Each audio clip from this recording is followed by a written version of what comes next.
नमस्कार दर्शकों, आइए आपका स्वागत है हमारे इस चैनल पर।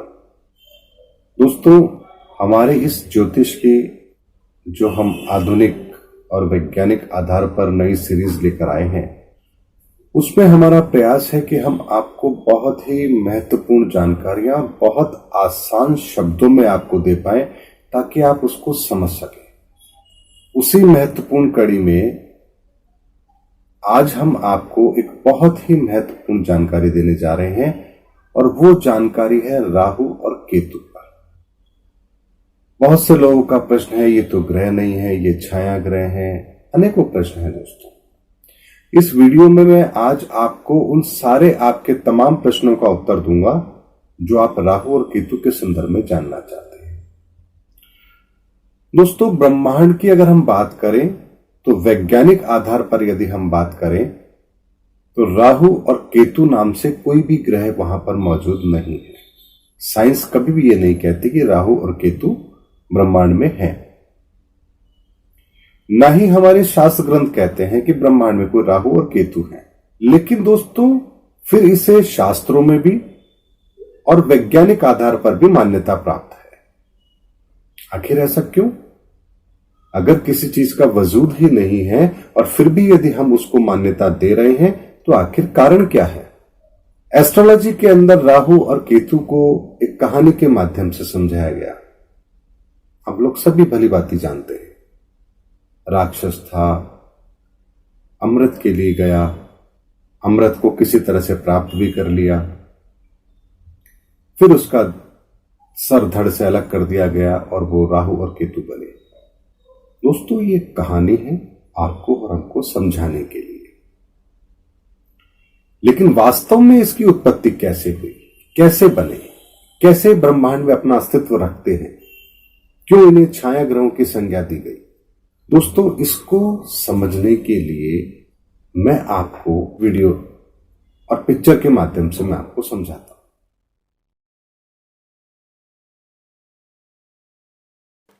दोस्तों, यह जो चित्र आप देख रहे हैं, वास्तव में यह जो दो गोले आपको नजर आ रहे हैं, यह चंद्रमा का ग्रहपथ और सूर्य का क्रांति व्रत पथ है।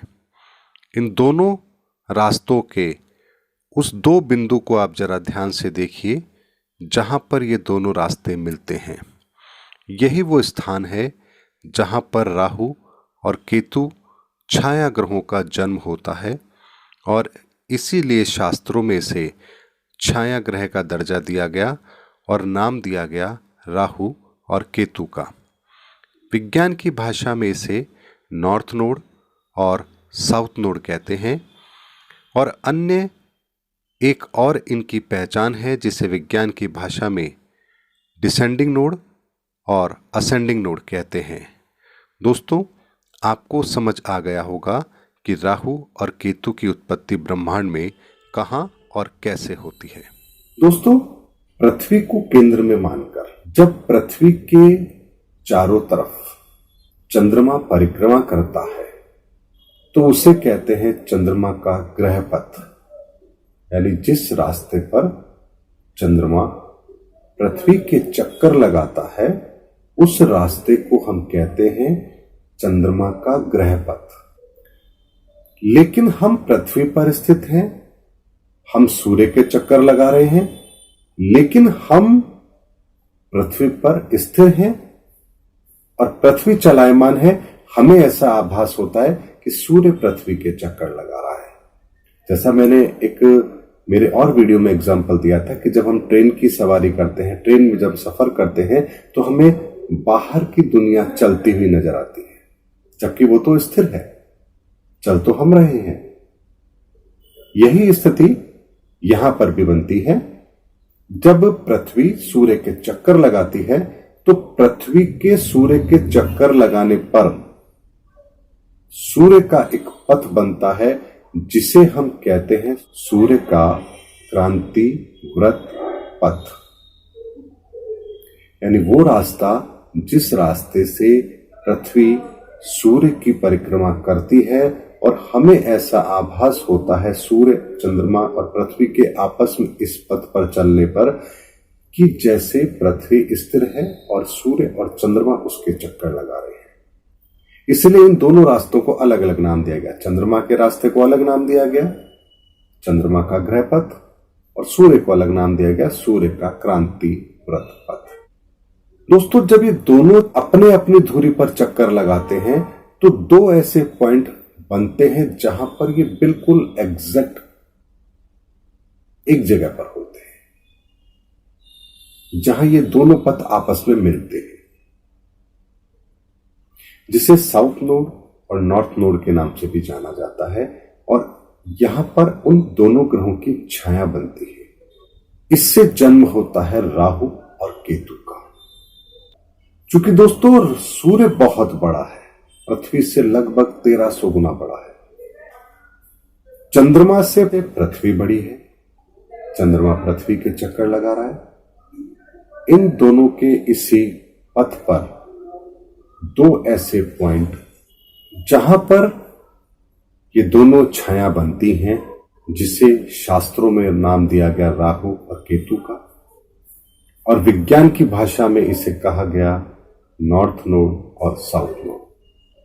और दोस्तों इसे साइंस की भाषा में एक और नाम दिया गया असेंडिंग नोड, डिसेंडिंग नोड।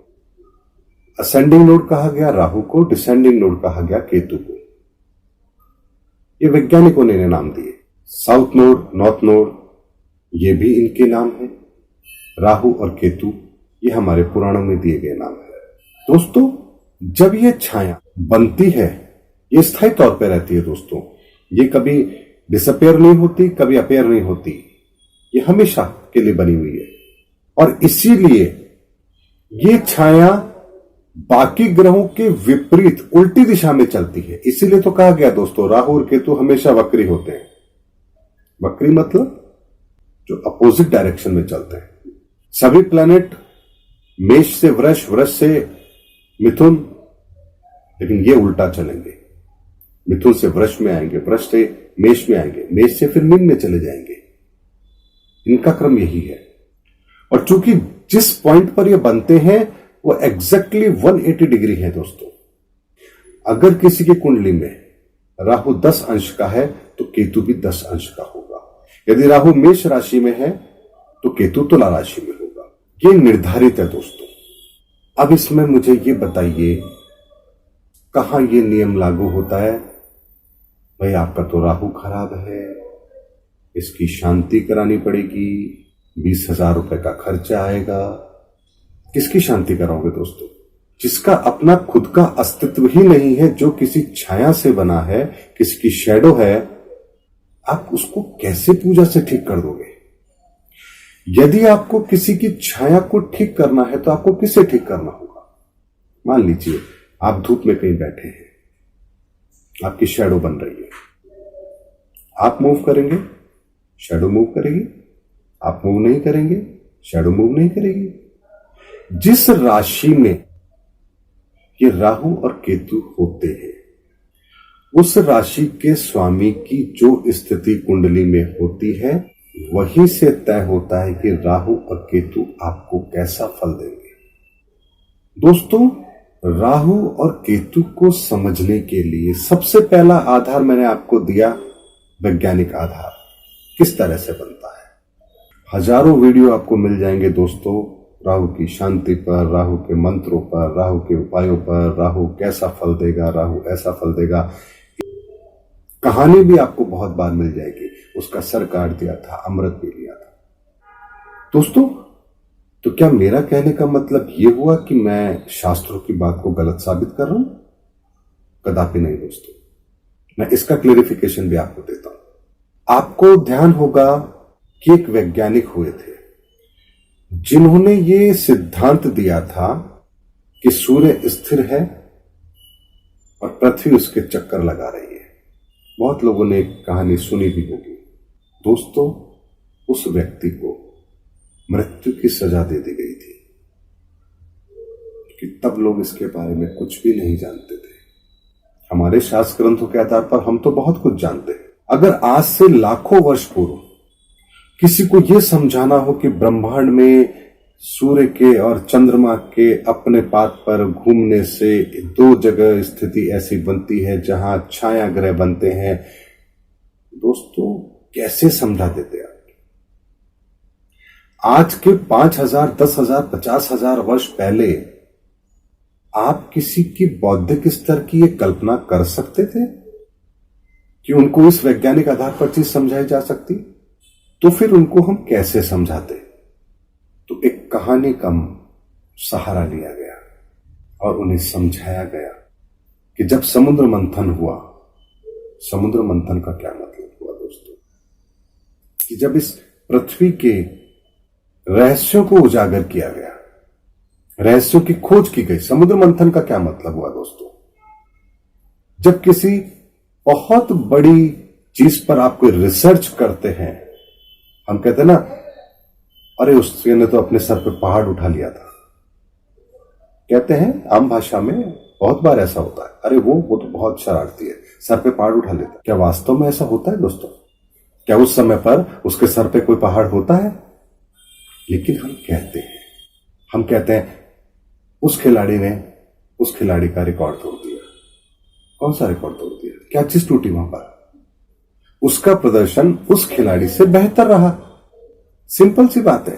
लेकिन हम कहते हैं उस खिलाड़ी का उस व्यक्ति ने रिकॉर्ड तोड़ दिया। कोई चीज टूटी यहां पर दोस्तों? नहीं, लेकिन कहा गया। एक और एग्जांपल लेते हैं दोस्तों, अक्सर सुना होगा छाती पर मूंग डालना। क्या आपने कभी किसी को किसी छाती पर बैठ करके मूंग दलते हुए देखा है दोस्तों? लेकिन हम कहते हैं अरे यार उसने तो छाती पर मूंग दलता है बैठ करके। मतलब क्या हुआ? इतना परेशान करता है कि हमसे सहन नहीं होता। मतलब यही है उसका। लेकिन समझाने के लिए कुछ ऐसे वाक्यों का प्रयोग किया जाता है जिसे हम मुहावरे कहते हैं। आज से हजारों लाखों वर्ष पूर्व उस समय के मानव को इन ग्रहों की जानकारी देना, उसे समझाना, दोस्तों शायद इससे सरल भाषा और कुछ नहीं हो सकती थी। समुद्र मंथन किया गया, यानी प्रकृति के रहस्यों को समझा गया। वहीं पर दोस्तों देवताओं की बात की गई। देव यानी देने वाले, सूर्य देव, चंद्र देव, बृहस्पति देव, शुक्र देव, शनि देव, मंगल देव। दोस्तों इन्हें देव कहा गया क्योंकि ये देने वाले हैं। हमारे जीवन में जो कुछ भी हमें चाहिए वो देने वाले ये देव है, क्योंकि इन्हीं के माध्यम से हमें सब कुछ मिलता है। यही तो पूरी प्रकृति को संचालित करते हैं, तभी तो हमें अन्न मिलता है, जल मिलता है, हवा मिलती है, ऑक्सीजन मिलती है, ऋतुएं बनती हैं, फल आते हैं, हमारे आजीविका चलती है दोस्तों। लेकिन वहीं इन देवों में जब देखा गया कि ये राहु और केतु ही हैं, ये एक ऐसी स्थिति है जिन्हें देव भी नहीं कहा जा सकता। और चूंकि अंधकार हमेशा से गलत माना गया, राक्षस प्रवृत्ति का माना गया, तभी तो कहा ना पाताल लोक में राक्षसों का निवास रहता है। यानी जहां अंधेरा होता है वहां बैक्टीरिया डेवलप होते हैं। हमारे घरों में भी यही होता है, जहां अंधेरा होता है वहां कीड़े मकोड़े बहुत जल्दी पनप जाते हैं। तो इस अंधेरे को कंपेयर किया उन्होंने राक्षसों से। एक सिंपल सा लॉजिक था, ज्ञान यानी प्रकाश, निराशा, राक्षस प्रवृत्ति यानी अंधकार। तो कहा गया ये ऐसा स्थान है जहां अंधेरा तो है लेकिन वो देवों की पंक्ति में बैठा है, देवताओं के समान भ्रमण कर रहा है, देवताओं के समान जिसका असर मनुष्यों पर पड़ेगा। इसे नजरअंदाज कैसे कर देते दोस्तों? और आपको सदियों आगे तक ये चीज सही समझ में आए उसके लिए और कौन से शब्द ढूंढते वो? ऋषि मुनि इससे ज्यादा और क्या साधारण शब्द इस्तेमाल करते दोस्तों? इसीलिए उन्होंने कहा अमृत, यानी ऐसी चीज जो हमेशा अमर रहेगी। इसीलिए तो सूर्य और ये बाकी ग्रह करोड़ों वर्षों से अपने निरंतर एक पथ पर चल रहे हैं, पृथ्वी के संतुलन को बनाए हुए हैं, पृथ्वी की प्रकृति को बनाए हुए हैं। जो चीज स्थिर है, लगातार चल रही है, सूर्य करोड़ों वर्षों से प्रकाश देता आ रहा है। इसलिए तो उन्हें देव की श्रेणी में रखा गया दोस्तों।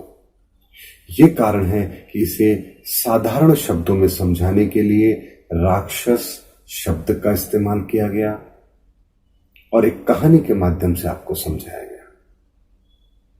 जैसे होता ना, हम बच्चों को समझाते हैं, बेटा सो जाओ, ये तो हाबू आ जाएगा। आपने सुना होगा, बहुत बार सुना होगा।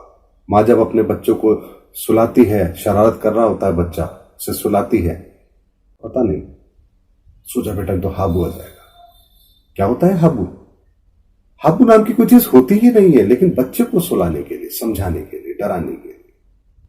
दोस्तों, यदि शास्त्र ग्रंथ को समझना चाहते हो तो आपको अपना बौद्धिक स्तर उसी लेवल पर ले जाना होगा जिस बौद्धिक स्तर को रखते हुए उन लोगों ने उस शास्त्र ग्रंथों की रचना की, शास्त्र ग्रंथों में लिखा। एक एग्जांपल लेते हैं दोस्तों, 9 की पावर 9, क्या मतलब हुआ इसका?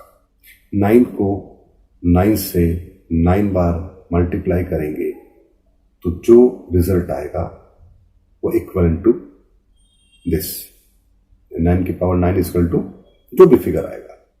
अब वो लोग तो सब समझ गए जो मैथमेटिक्स के बारे में जानते हैं, जिन्होंने स्कूल कॉलेज में सब चीज पढ़ी है।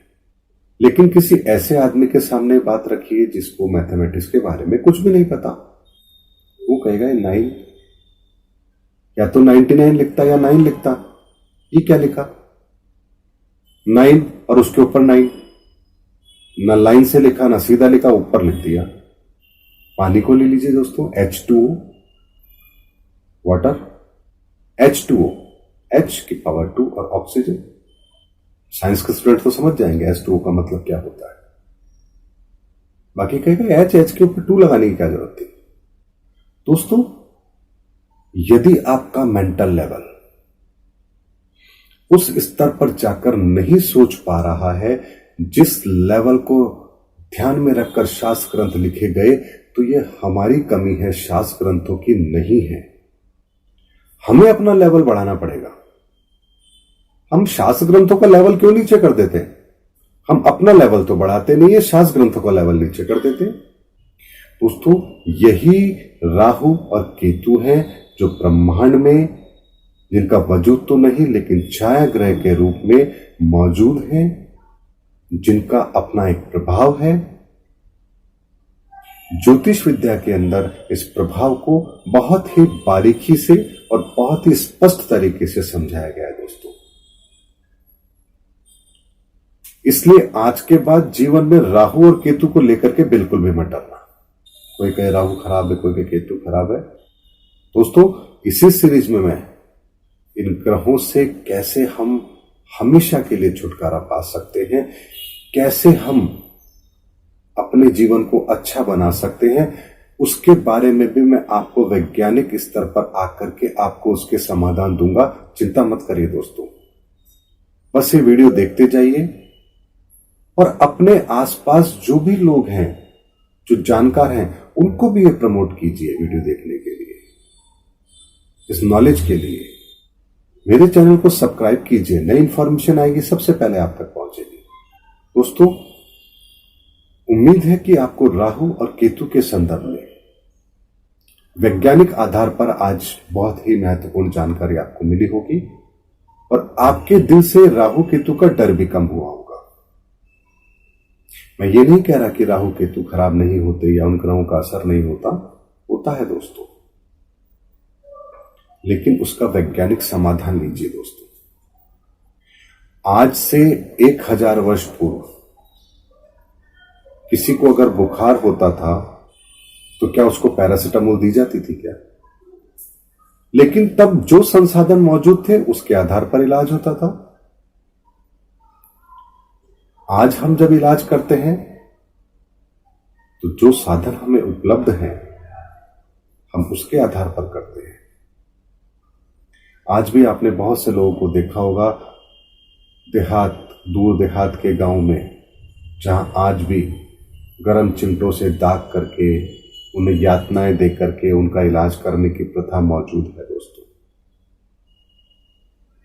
वो कैसे कर लेते हैं मुझे नहीं पता, लेकिन आप लोग समझदार हैं तो आप लोगों को तो बड़ा आश्चर्य होता है ना, इतने पढ़े लिखे समझदार लोग भी कैसे ऐसे रास्तों पर चले जाते हैं जहां पर वो आज भी इन उल्टे सीधे तरीकों से अपने परेशानियों का इलाज ढूंढ रहे हैं। अरे भाई, तबीयत खराब है, डॉक्टर के पास जाओ। ये कहां जाकर के गर्म चिमटों से आप अपने पेट पर निशान बनवा रहे हो? तकलीफ होती है दोस्तों। मेरे पास बहुत से जब लोग कुंडली दिखाते हैं और कहते हैं हम यहां गए थे, हम वहां गए थे, उन्होंने इतने 1000 रुपए का नगीना पहना दिया, ये कर दिया, उन्होंने कहा ये, बहुत तकलीफ होती है दोस्तों। सामने वाला तो परेशान है ही, मजबूर है, तभी तो वो भटक रहा है बेचारा। और यदि कहीं जाकर के भी उसको समाधान नहीं मिलता, लुटता है बेचारा, तकलीफ तो होना स्वाभाविक है दोस्तों। जो योग्य लोग हैं, जो वास्तव में इस विद्या से लोगों का भला करना चाहते हैं, वो बहुत कम लोग हैं दोस्तों, बहुत कम लोग। मैं ऐसा नहीं कह रहा कि लोग नहीं हैं दोस्तों, बहुत लोग हैं, शायद हजारों की संख्या में, लेकिन इसकी आड़ में अपना पेट पालने वाले, नगीने बेचने वाले बहुत लोग हैं दोस्तों। रत्नों के संदर्भ में भी मैं आपको वीडियो बना करके आपको अवेयर करूंगा, कब पहनना चाहिए, क्यों पहनना चाहिए, कैसे पहनना चाहिए, नहीं पहनना चाहिए, किन परिस्थितियों में पहनना चाहिए, पहनने से क्या लाभ होगा, क्या हानि होगी दोस्तों, उसके संदर्भ में वीडियो बनाऊंगा। आपको आपके हर उस प्रश्न का उत्तर वैज्ञानिक आधार पर दूंगा, जिसको सुन के समझ के आप किसी के भी, कितने ही पढ़े लिखे व्यक्ति के सामने जाकर के आप कह सकते हो कि मैं ज्योतिष पर विश्वास करता हूं और साइंटिफिकली करता हूं, रूढ़िवादी तरीके से नहीं, साइंटिफिकली। दोस्तों, तभी तो मेरा प्रयास सफल होगा। उम्मीद है आपको वीडियो पसंद आया होगा। अगले वीडियो में नई जानकारी के साथ फिर आपके सामने आऊंगा। तब तक के लिए नमस्कार।